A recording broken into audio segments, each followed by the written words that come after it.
चलो जी, अब हम वाइंडिंग अप के ऊपर कुछ एक्स्ट्रा पोर्शन करने जा रहे हैं जो कि आपने अपनी कॉपीज के अंदर नोट करना है। ये एक्स्ट्रा पोर्शन क्या है, एक्चुअल में रिसेंटली सीए इंस्टीट्यूट ने अपने स्टडी मटेरियल को रिवाइज किया और जनवरी 2020 के अंदर जिसके अनुसार उन्होंने कुछ नए सेक्शंस को इनपुट किया है, तो इसलिए हम कुछ नए सेक्शंस करने जा रहे हैं और that is why I would request you कि प्लीज आप इसे अपनी कॉपीज में लिखना शुरू कीजिएगा, जो भी अब मैं लिखवाने जा रहा हूं।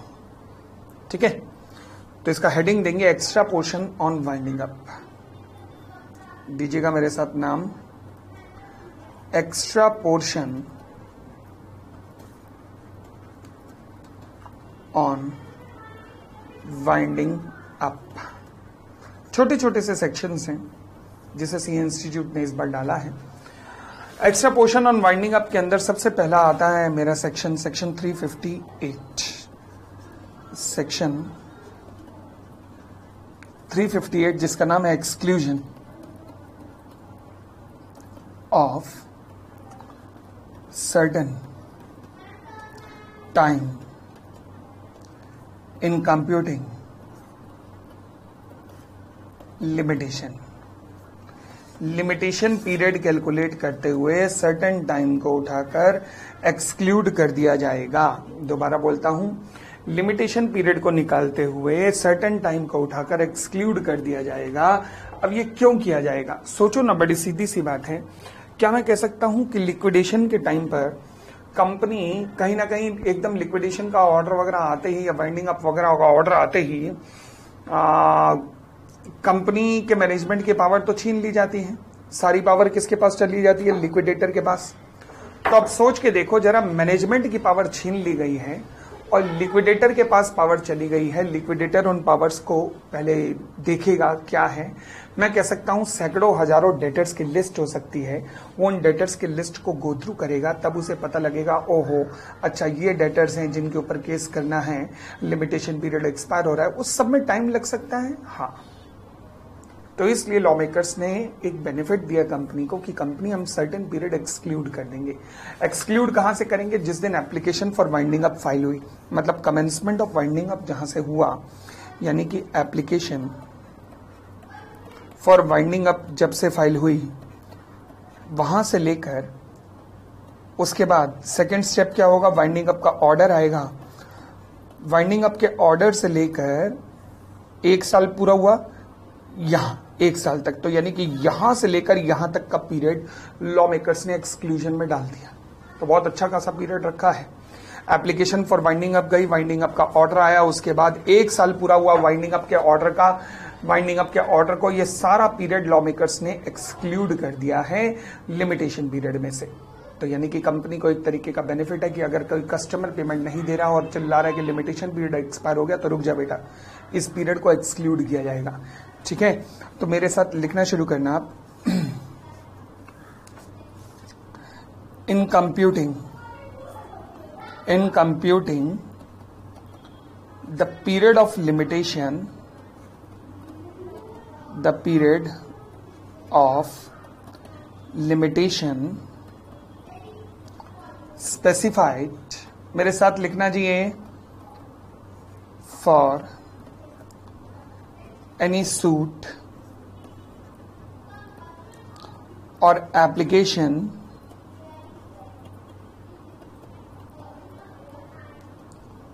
in name of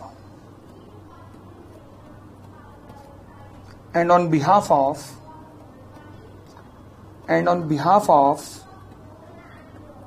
company which is being wound up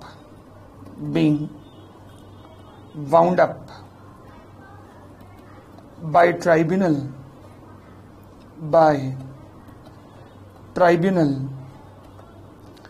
period from the date of commencement of winding up to a period of 1 year following the date of winding up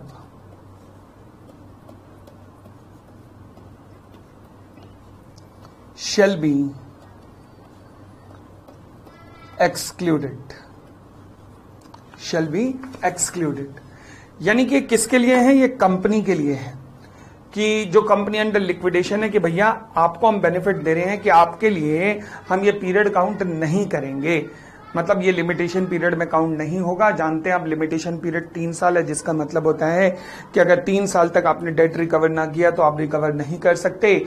मगर कंपनी जब 3 साल की काउंटिंग करेंगे तो यहां से यहां तक का पीरियड उसमें काउंट नहीं होगा। तो यानी कि कंपनी को एक तरीके का बेनिफिट है कि क्योंकि वो पीरियड जिसमें कंपनी का एनर्जी कहीं और लगी होती है, फॉर एग्जाम्पल लिक्विडेटर आया होता है, लिक्विडेटर कंपनी को समझ रहा होता है, वो सारा पीरियड उन्होंने एक तरीके से एक्सक्लूड कर दिया है।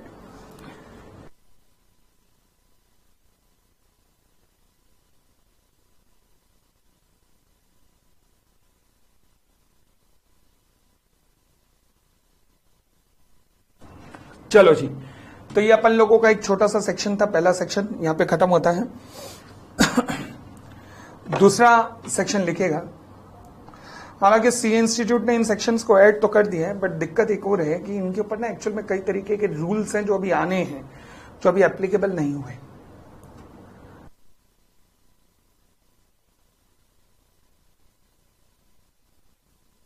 अच्छा होता है ये सेक्शन तभी देते रूल्स के साथ में तो ज्यादा अच्छा था, बट फिलहाल चलो जी। सेकंड,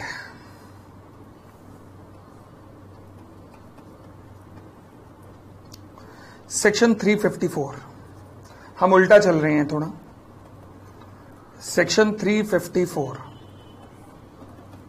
लो जी, ये क्या कहता है सेक्शन 354?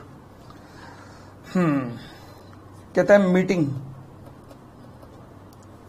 टू एसेटन, बहुत आसान सा है ये सेक्शन वैसे। विशेष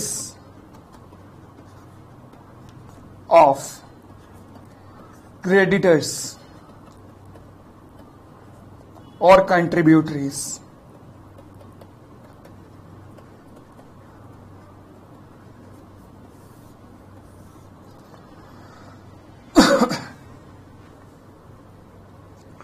वो कहा जाता है ना, मरने वाले से उसकी आखिरी इच्छा पूछी जाती है, बस वैसा ही है कुछ कि ट्राइब्यूनल भी क्रेडिटर और कंट्रीब्यूटरी को बुलाकर कह सकता है कि तुम्हारी क्या इच्छा है, करना वही है जो उन्होंने करना है, और पूछ सकते वैसे तुम्हारी क्या इच्छा है, बोलो जी।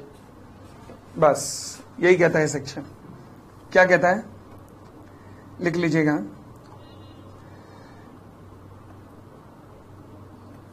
In relation to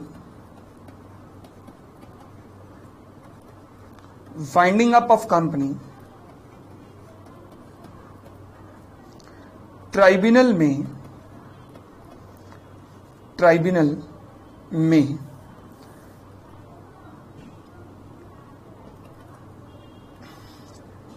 have regard to wishes of creditors और contributories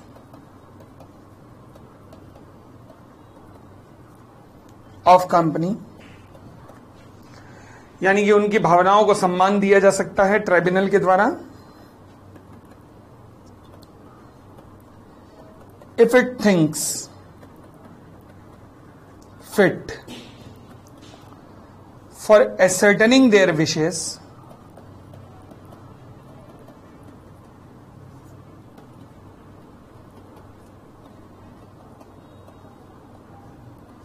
direct the meeting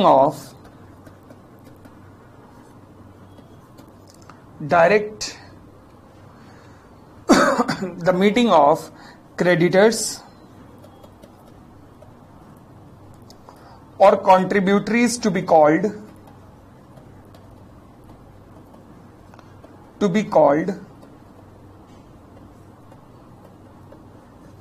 held and conduct in such manner as tribunal may direct। में डायरेक्ट। बस जी, ये सेक्शन है। एक्चुअल में इस पूरे सेक्शन के अंदर ना, ये सेक्शन सवाल उठा सर, मैं बुक में इसलिए नहीं दिया क्योंकि बुक में अगर आप देखोगे ना तो जगह जगह सेक्शन के अंदर लिखा हुआ as prescribe, as prescribe, as prescribe. अब वो प्रेस्क्राइब कुछ है नहीं, वो सारे रूल्स हैं जो आपके सिलेबस में नहीं है अभी। शायद मई 2021 के लिए एप्लीकेबल हो जाए, वो भी शायद ही कह रहा हूं। नवंबर के लिए भी नहीं चांस कोई, मई के लिए भी शायद हो एप्लीकेबल, पता नहीं। गवर्नमेंट ने रूल बना तो दिए बट अभी नोटिफिकेशन नहीं आई क्योंकि हम कोरोना पीरियड में जी रहे हैं। तो व्हाट आई एम एक्सपेक्टिंग कि ये शायद अक्टूबर या नवंबर तक नोटिफाई करेंगे उन रूल्स को, बट लेट अस सी, जब भी करेंगे। खैर फिलहाल कहता है ट्राइब्यूनल, अब क्योंकि इस सेक्शन को ना मुझे तभी अपनी लैंग्वेज में थोड़ा लिखवाना पड़ रहा है, और इनफैक्ट सभी सेक्शंस का ये हाल है, जो भी अभी मैं एक्स्ट्रा वाले में करवा रहा हूं तभी बुक में नहीं डाले मैंने हैं। तो आप देखेंगे बेयर एक्ट में हर जगह लिखा हुआ है, सेक्शन में पूरे 354 में 4 जगह लिखा हुआ है एज में भी प्रेस्क्राइब, एज में भी प्रेस्क्राइब। तो फिर सिलेक्शन सेक्शन को मैं अपने वर्डिंग्स में लिखवा रहा हूं तभी। In relation to the winding up, the tribunal may have regard to the wishes of contributory or the creditors of the company, and if it think fit for ascertaining their wishes, direct the meeting. Meeting बुला सकता है creditor और contributory की, और उन्हें बता सकता है कि वो मतलब वो मीटिंग कह सकता है कि किस तरीके से कंडक्ट होगी। ठीक हो गई इतनी बात? चले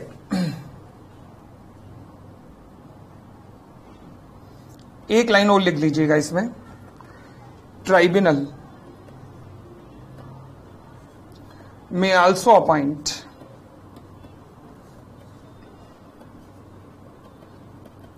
a person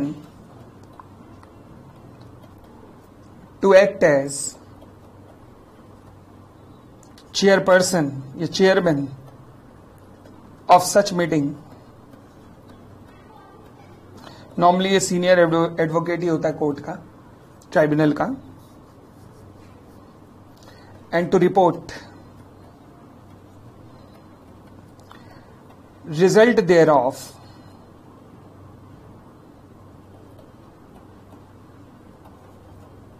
to tribunal। लो जी, रिपोर्टिंग किसको की जाएगी? ट्राइब्यूनल को। चेयरमैन कौन अपॉइंट करेगा? ट्राइब्यूनल। रिपोर्टिंग भी ट्राइब्यूनल को की जाएगी, और मीटिंग भी कौन कंडक्ट करवाएगा? ट्राइब्यूनल। मतलब वही मरने से पहले आखिरी इच्छा बता दो जी, और क्या बस।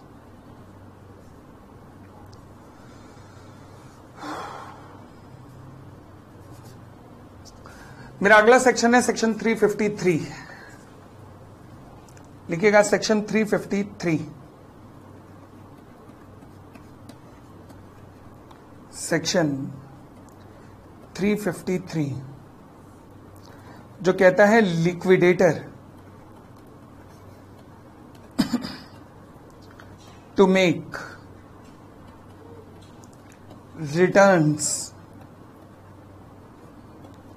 etc. Liquidator to make returns etc. Section 353 ji.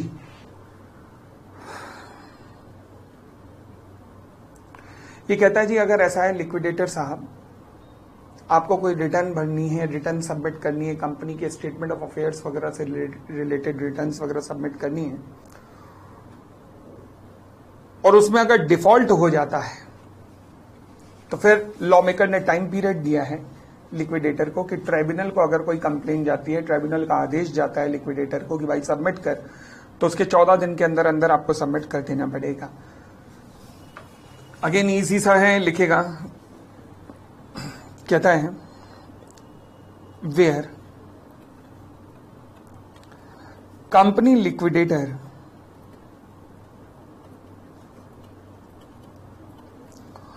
who has made any default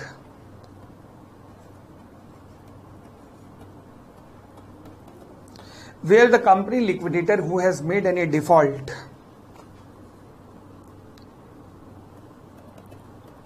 in filing, delivering or making any return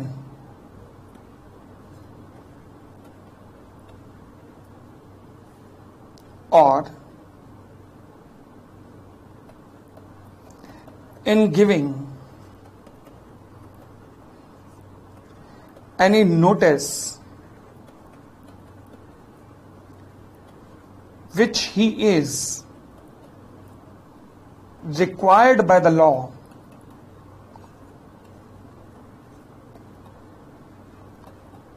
to ensure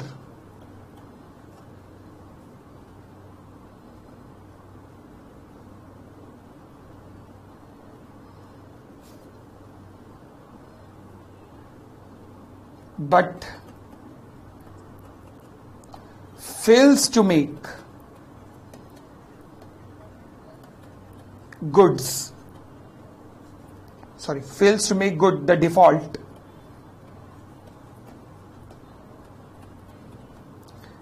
within 14 days after the service of notice to him,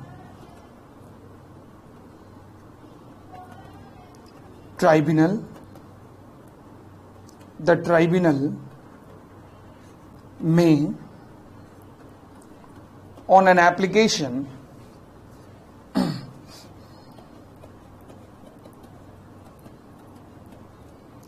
made to it by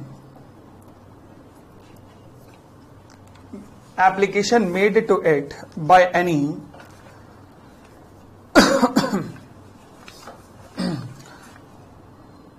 contributory,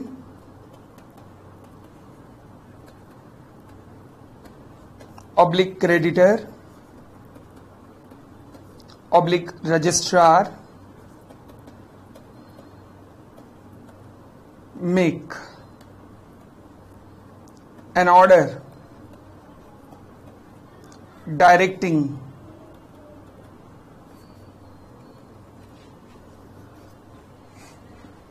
the company liquidator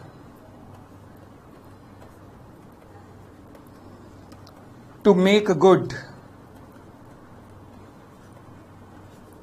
the default within such time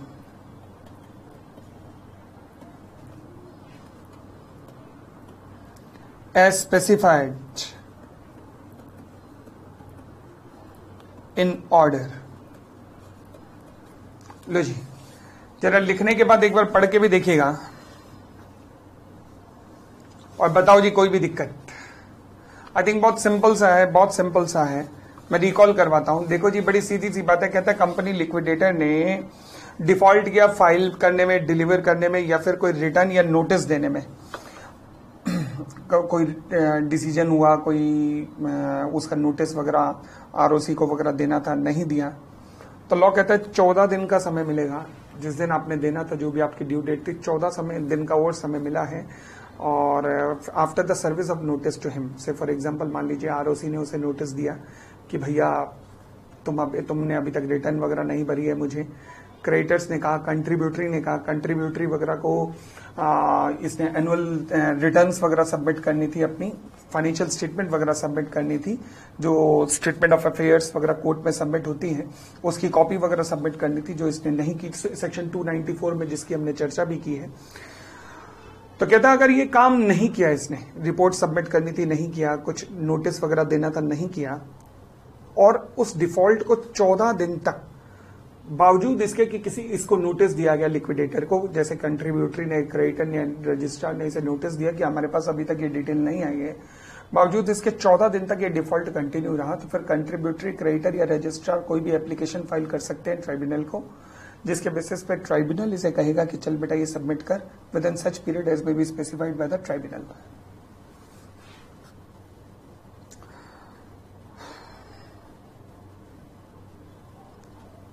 ठीक है जी।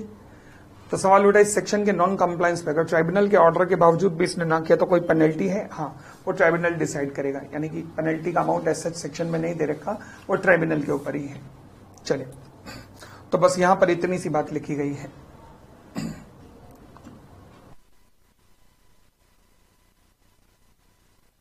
देता हूं।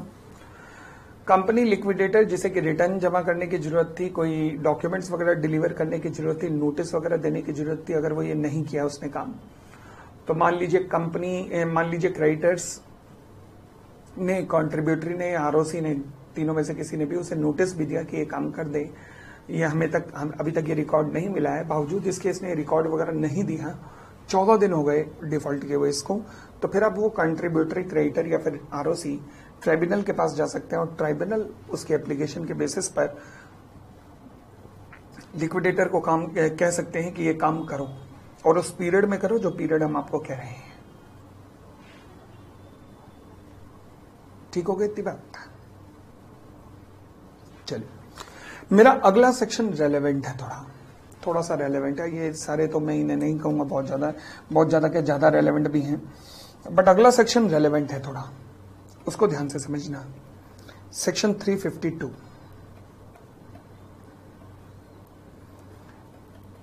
Liquidation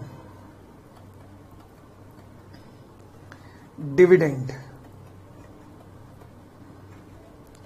and undistributed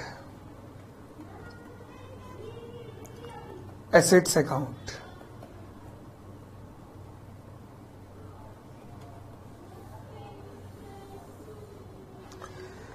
liquidation dividend and undistributed assets account,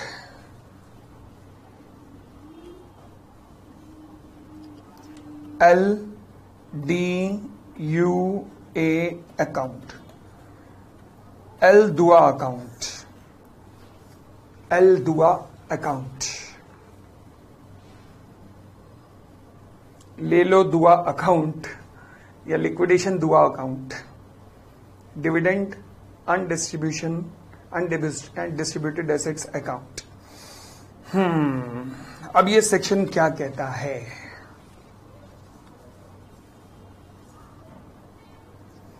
इस section को पहले summarise कर रहा हूं, उसके बाद इसे लिखवाता हूं।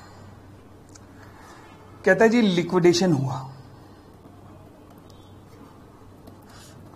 जब लिक्विडेशन हुआ,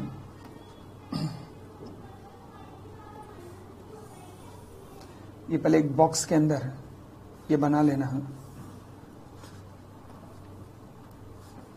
ये समरी। लिक्विडेशन हुआ, लिक्विडेशन के अंदर सेल ऑफ एसेट्स हुई, सेल ऑफ एसेट्स। एसेट्स बिका के कहां पर आ जाएंगी? एक बैंक अकाउंट के अंदर, बैंक अकाउंट। अब ये जो बैंक अकाउंट में पैसा आया, यहां से किसके पास चला जाएगा पैसा? या तो चला जाएगा क्रेडिटर्स के पास। देखो, मैंने एरो के नीचे थोड़ा सा स्पेस होल छोड़ा है, पहले देख लेना मैं क्या कर रहा हूं। क्रेडिटर्स के पास या फिर कंट्रीब्यूटरी के पास।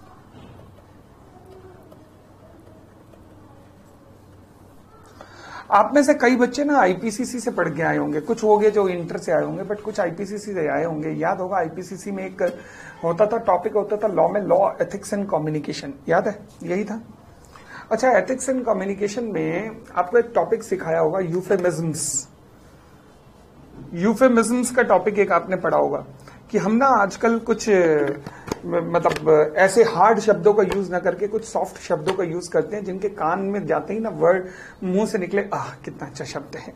जैसे फॉर एग्जांपल, अगर मान लीजिए आप बड़े होने पे, मतलब सीए बनने के बाद कोचिंग ले रहे हैं,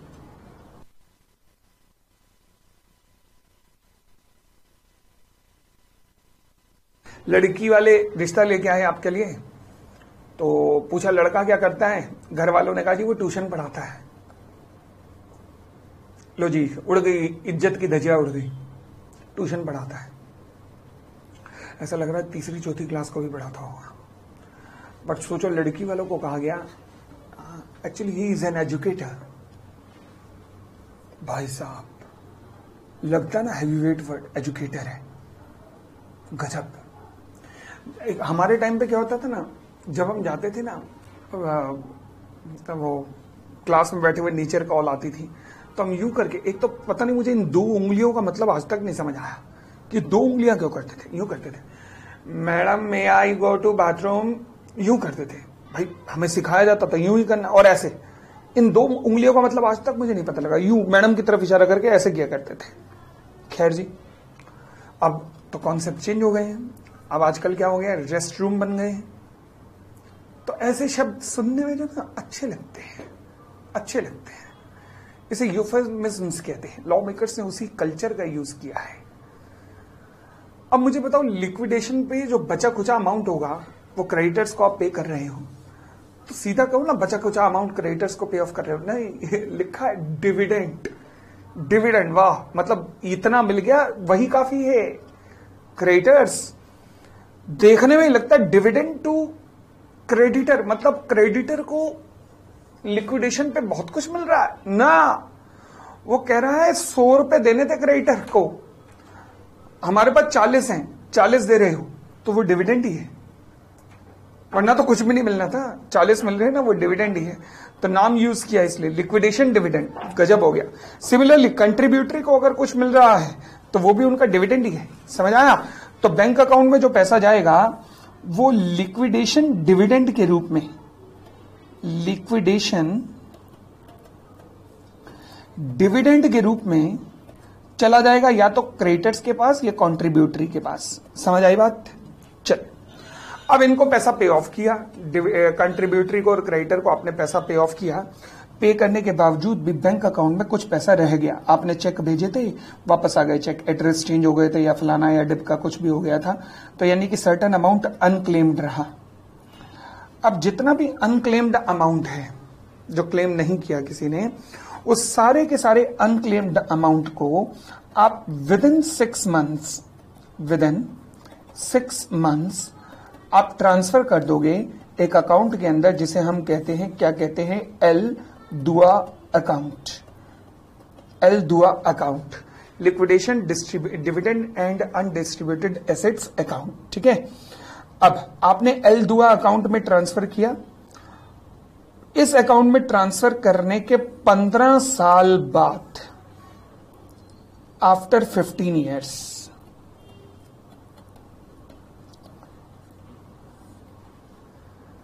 जितना भी पैसा इस अकाउंट में पड़ा है वो सारे का सारा पैसा ट्रांसफर हो जाएगा to general reserve account of central government. सरकारी खाते में सारा पैसा जमा हो जाएगा।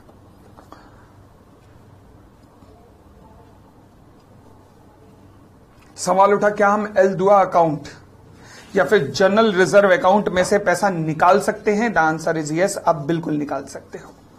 तो उसके निकालने का प्रोसीजर क्या है वो भी यहीं पर दिया हुआ है, आप एप्लीकेशन देके रजिस्ट्रार को, तो यानी कि एप्लीकेंट जो है वो रजिस्ट्रार को एप्लीकेशन दे सकता है और वहां से वो पैसा विड्रॉ करवा सकता है। फॉर विड्रॉल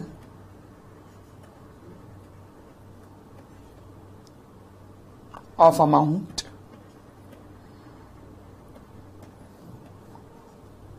एप्लीकेशन देनी पड़ेगी टू रजिस्ट्रार।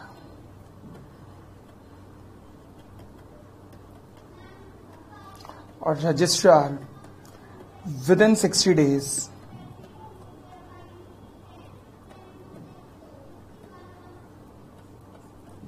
इंश्योर कर सकता है payment, ensure the payment in दोनों अकाउंट में से, इन दोनों अकाउंट में से liquidator within 60 days payment ensure करवा सकता है। तो एक बार देख लीजिएगा, यानी कि लिक्विडेशन पे जो एसेट्स बिकी वो सारी बैंक अकाउंट में आई, बैंक अकाउंट में से पैसा लिक्विडेटर क्रेडिटर्स को और कंट्रीब्यूटरी को गया, फिर वो जो इनके हिस्से में पैसा गया, अगर वो इनके हिस्से में जाने के बावजूद भी अनक्लेम्ड मतलब वापस आ गया तो वो 6 महीने में एल दुआ अकाउंट में चला जाएगा, वहां से 15 साल बाद general reserve of the central government में ट्रांसफर हो जाएगा। बट बीच में कोई भी क्लेम कर सकता है, तो रजिस्ट्रार को एप्लीकेशन देके आप लोग आराम से क्लेम कर सकते हो, उसमें कोई दिक्कत नहीं है। ठीक हो गई इतनी बात? चलिए अब मैं इसके बारे में लिखवाना शुरू कर रहा हूं, मेरे साथ लिख लीजिएगा पहले।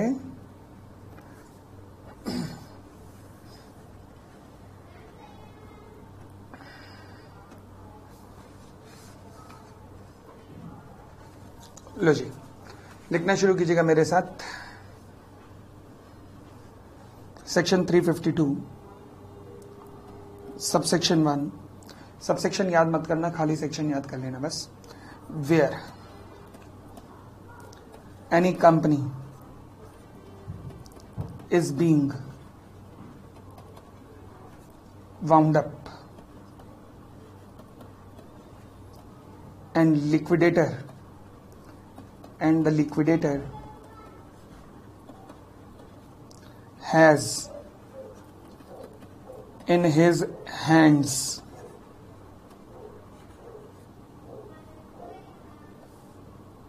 or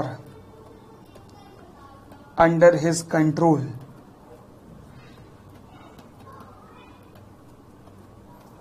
any money representing a dividend payable to any creditors। नाम तो ऐसा है dividend payable to any creditor, जैसे क्रेडिटर को सही में कुछ मिल रहा हो, मतलब कुछ डिविडेंड ही मिल रहा हो, प्रॉफिट का हिस्सा मिल रहा हो ना, कुछ नहीं मिल रहा भाई। उनको बस वो मिल रहा है जो 100 रुपए मिलने थे, उसके बदले में 30-40 रुपए मिल रहे हैं। But which had remained unpaid for 6 months after the date on which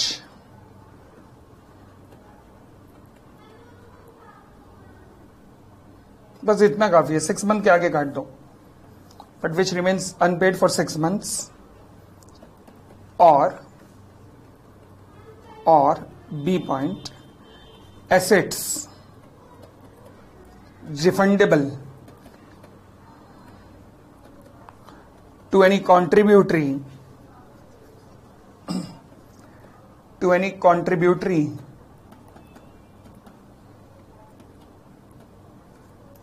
which have remained undistributed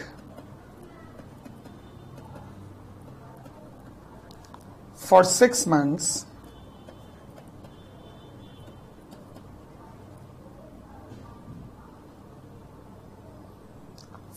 months after they become refundable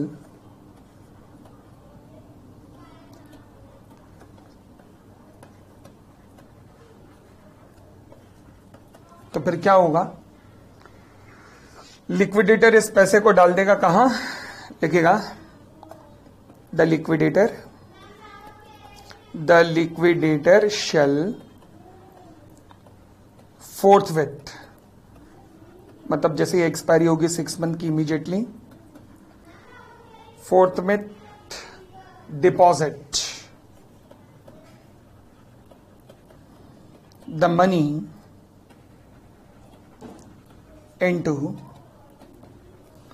separate account to be known as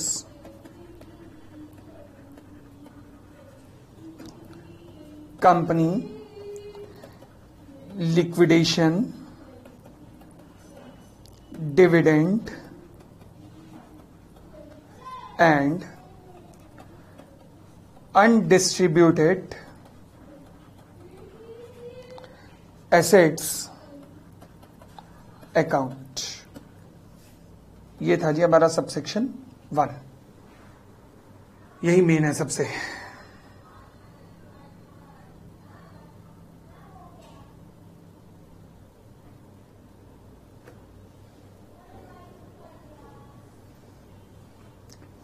इस अकाउंट में जो क्रेडिटर को पैसा दिया और क्लेम नहीं हुआ वो भी जाता है, कंट्रीब्यूटरी को पैसा दिया क्लेम नहीं हुआ वो भी जाता है, इसके अलावा लिक्विडेशन के एंड में जो पैसा बच जाता है, एसेट्स ज्यादा की बिकी, लायबिलिटी कम थी, वो भी यहां जाता है। तो सबसेक्शन 2 में वो लिखा है, सबसेक्शन 2, लिक्विडेटर शेल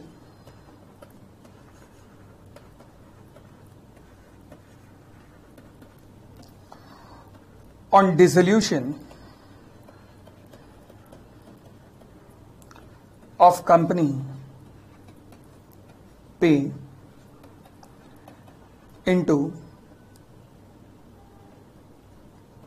एल दुआ, अब मैं पूरा नहीं लिख रहा, मैं ऐसे लिख दूं चलेगा ना, एल दुआ अकाउंट एनी मनी, ये तुम मत पेपर में ऐसी कलाकारी दिखाना, तुम पूरा लिखना, any money representing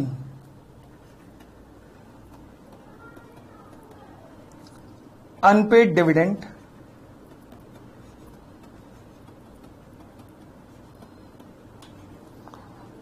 or undistributed assets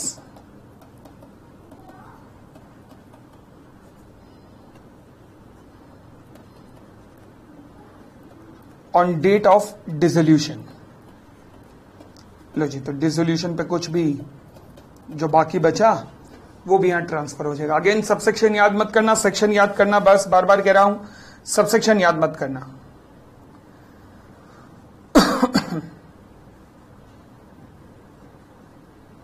तो इनको पॉइंट वाइज ही लेना, बस सबसेक्शन वाइज मत लेना please.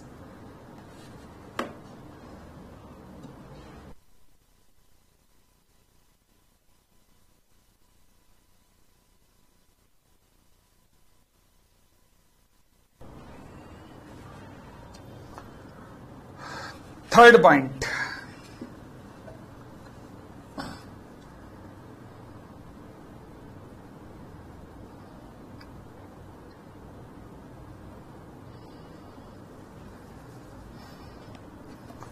Registrar, sorry liquidator shall furnish to registrar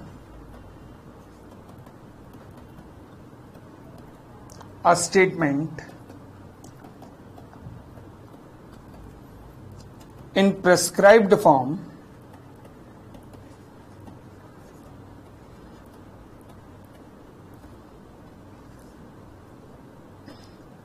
containing detail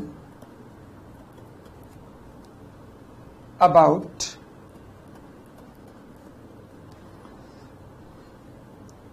the amount and person entitled to such amount,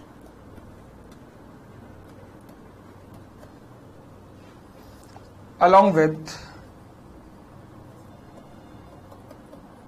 other particulars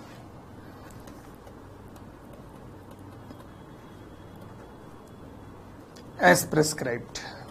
पढ़ के देखो जी, कितना अमाउंट ड्यू है, किसको ड्यू है, नाम, एड्रेस वगैरह इस सारी डिटेल रजिस्ट्रार को सबमिट हो जाएगी। क्योंकि अगर अब कोई क्लेम करेगा तो कहां से क्लेम करेगा, रजिस्ट्रार उसे पेमेंट करेगा, ठीक है ना। तो लिखिएगा, नेक्स्ट पॉइंट लिखिएगा, फोर्थ पॉइंट। प्लीज सबसेक्शन मत कंसीडर करना इन्हें, क्योंकि मैंने बीच में एक सबसेक्शन उड़ाया है, वो सेक्शन 348 से रिलेटेड है, मैंने उसे नहीं कंसीडर करवाया, उसे उड़ाया है, क्योंकि 348 इंस्टीट्यूट ने आपके सिलेबस में नहीं रखा है। तो इसलिए पॉइंट वाइज लेके चलिएगा, पॉइंट वाइज लेके चलिएगा। चले आगे, fourth point, fourth point, fourth point, fourth point, fourth point important है। आप कोई पर्सन क्लेम करना चाहता है तो क्या होगा, लिखिएगा पहले, any person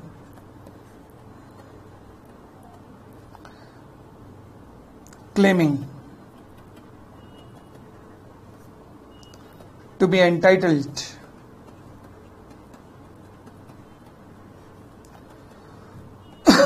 to any money paid into एल दुआ अकाउंट क्या करेगा? मे अप्लाई, किसको अप्लाई करेगा? रजिस्ट्रार को, to registrar, and registrar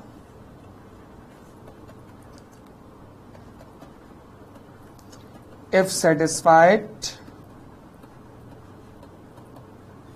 shall, क्योंकि रजिस्ट्रार के पास सारी डिटेल तो है ही, अब settle the claim within कितने दिन? 60 days from receipt of such claim.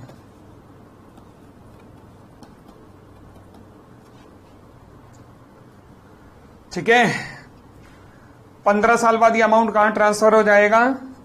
General reserve में। एनी मनी,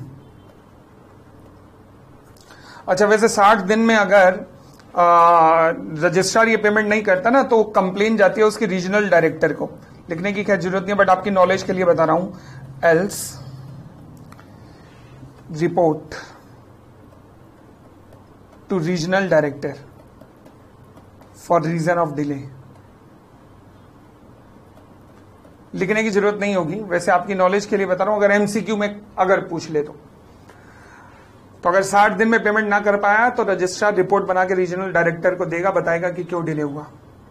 चलिए लास्ट पॉइंट है अब इस सेक्शन का, कहता है एनी मनी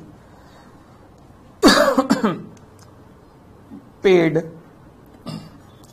इनटू एल दुआ account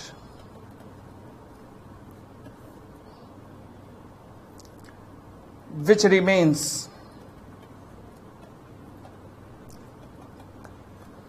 unclaimed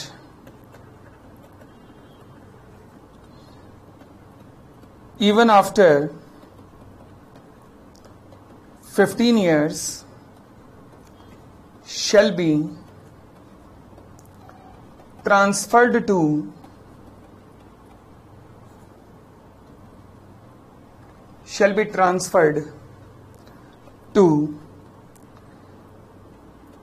general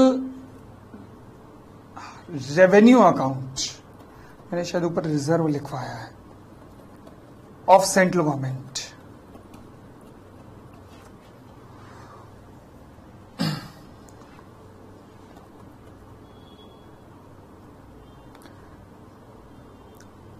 any person claiming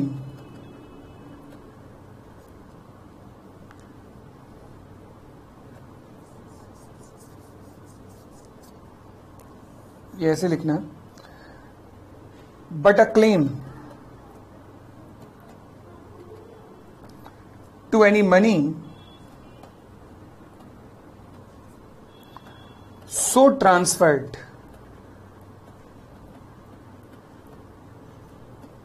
shall be dealt with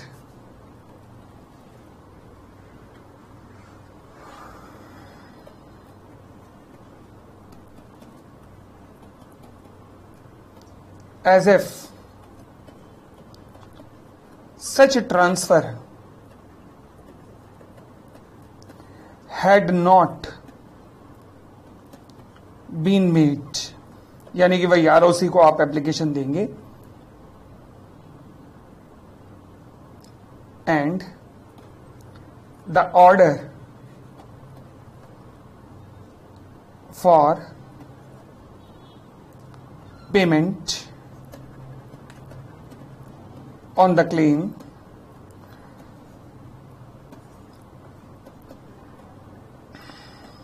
will be treated as an order for refund of revenue। अगर ये लास्ट लाइन आप अवॉइड भी करना चाहते हैं तो कर सकते हैं। हैड नॉट बीन मेड के बाद ये वाली लाइन अगर आप अवॉइड करना चाहते हैं कर सकते हैं, बट वहां तक भी लिखेंगे तो भी फर्क नहीं पड़ेगा। तो एल दुआ अकाउंट में 15 साल बाद ट्रांसफर हो जाएगा और रिफंड का प्रोसेस बिल्कुल वही रहेगा। ये एज्यूम करके कि जैसे कोई अमाउंट ट्रांसफर नहीं हुआ है, मतलब वही रजिस्ट्रार को एप्लीकेशन देंगे, 60 दिन के अंदर रजिस्ट्रार जो है रिफंड का ऑर्डर पास कर देगा। ये अच्छा सेक्शन था 352 जो अब रिसेंटली इंस्टीट्यूट लेके आया है।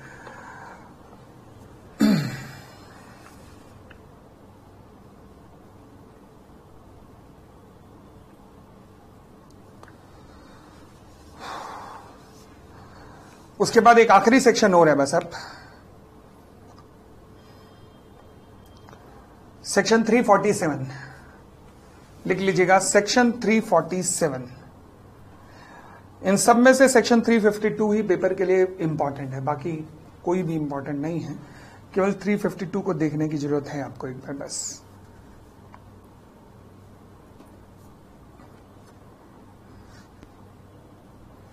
चौथा सेक्शन, या मैंने जनरल रिजर्व लिखा था, इसे जनरल रेवेन्यू कर देना, रेवेन्यू अकाउंट। अब आ रहा हूं 5वें पर। 5वां सेक्शन 347,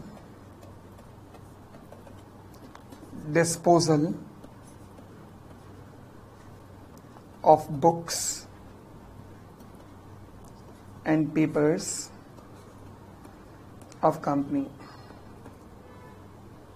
यानी कि जो कंपनी डिसॉल्व हो चुकी है उसके बुक्स एंड पेपर्स का क्या किया जाएगा।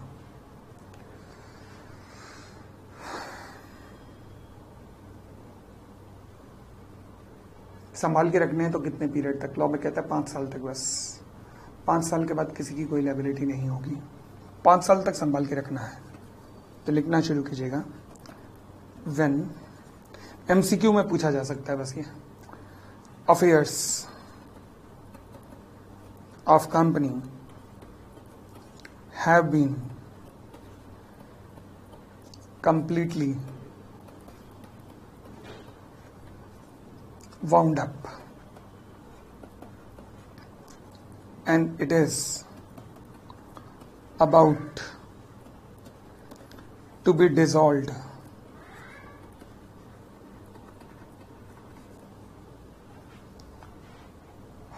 तो फिर कुछ भी ट्राइब्यूनल की परमिशन के बिना नहीं होगा। Books and papers of such company and those of company liquidator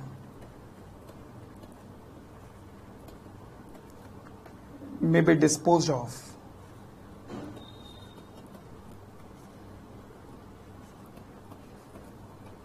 in manner as tribunal may direct।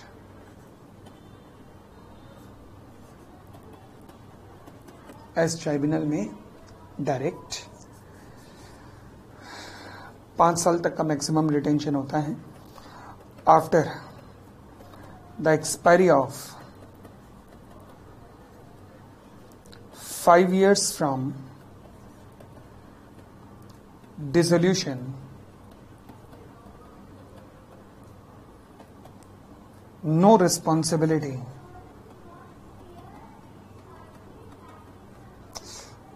No responsibility, यानी कि इन डॉक्यूमेंट वगैरह से रिलेटेड कोई भी रिस्पॉन्सिबिलिटी नहीं आएगी। No responsibility shall devolve on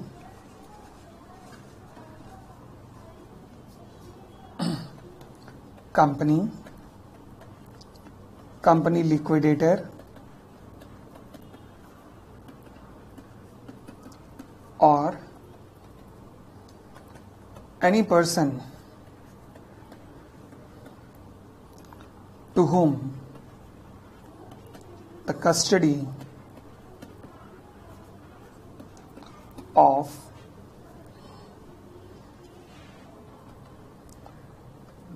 of books and papers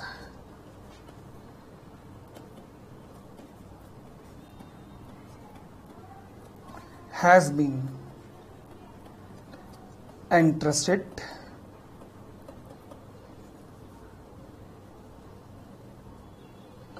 to whom. बस जी, that's it.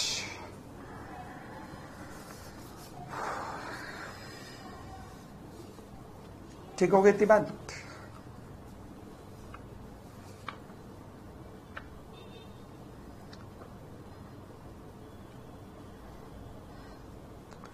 एक छोटा सा सेक्शन और करा दूं, एक छोटा सा दिया तो हुआ. अगेन मुझे लगता है एमसीक्यू पर्पज से ही आ सकता है. नाम है सेक्शन 344. छोटा सा है बस. मतलब मैं बता देता हूं क्या कहता है सेक्शन. ये बस ये कहता है कि जब भी कंपनी लिक्विडेशन में होगी तो उसके हर बिल बुक पर और हर बुकलेट वगैरह पर ये लिखा होगा कि company under liquidation.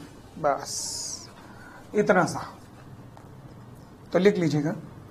6th point, ये 6th section, section 344,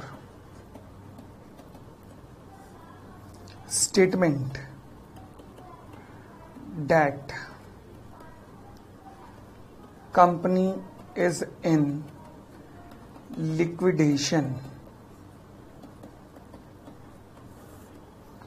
Statement that company is in liquidation. लो जी, ये क्या कहता है?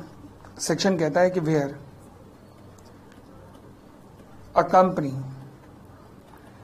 is being wound up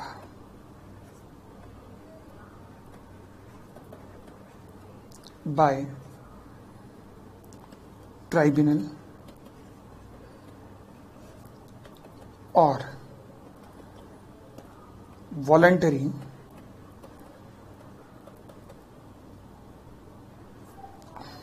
where a company is being wound up by the tribunal or by voluntarily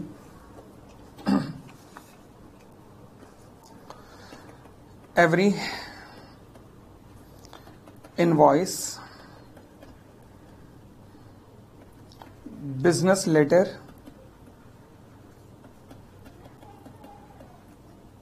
etc. issued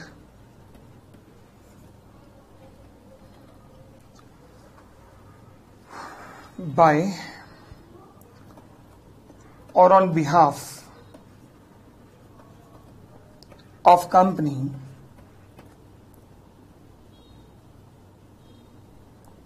or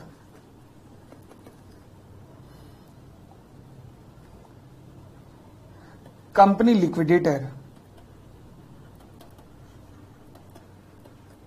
of company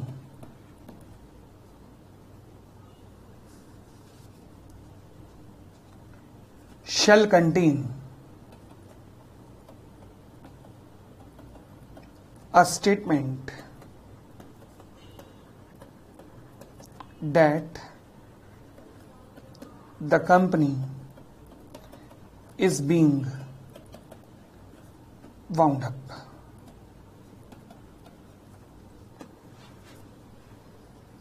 ठीक है जी.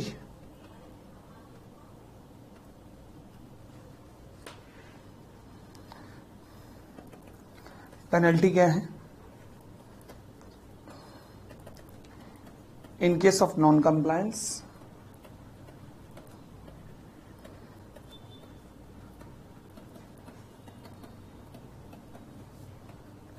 company, every officer of company,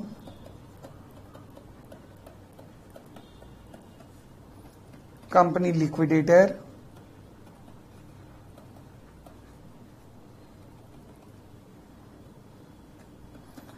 punishable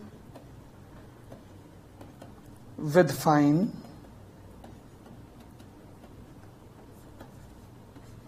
minimum 50,000 रुपये, maximum 3 lakh रुपए. तो ये था जी आपका पूर्ण रूप से खत्म हुआ वाइंडिंग अप. यहां पे खत्म होता है पूर्ण वाइंडिंग अप. ठीक है. तो ये थे आपके 6 छोटे छोटे से सेक्शंस जो वाइंडिंग अप में हैं. सेक्शन 352 को छोड़कर बाकी सारे सेक्शन केवल एमसीक्यू की अहमियत रखते हैं.